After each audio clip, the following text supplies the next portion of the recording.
నేను మార్కెట్ కి వస్తా. ఆ కృష్ణ, మార్కెట్ కి వెళ్తున్నావా? అయితే పెరుగు తీసుకొస్తావా? ఇంట్లో పెరుగు 3 రోజుల క్రితంది, పుల్లగా అయిపోయింది.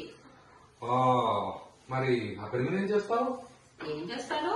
ఆ పుల్లటి పెరుగుని బయట పారబోస్తాను. అమ్మో, అమ్మ చెప్తుండేది పెరుగుని బయట పారవేయకూడదని చెప్పి. ఏదో చెయ్యి.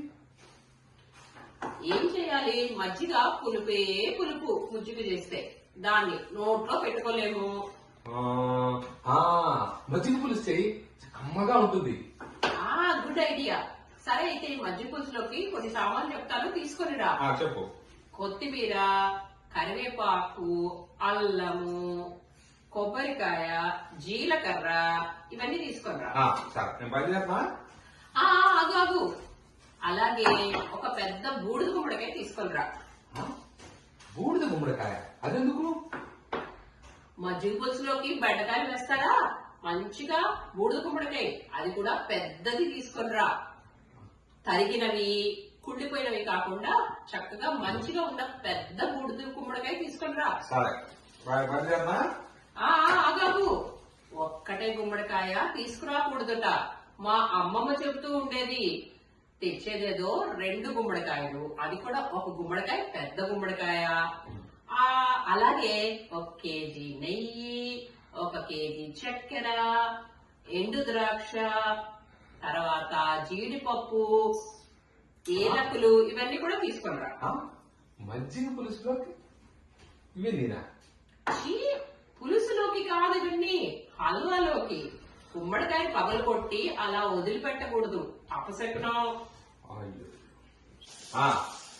ఇంకా చాలా?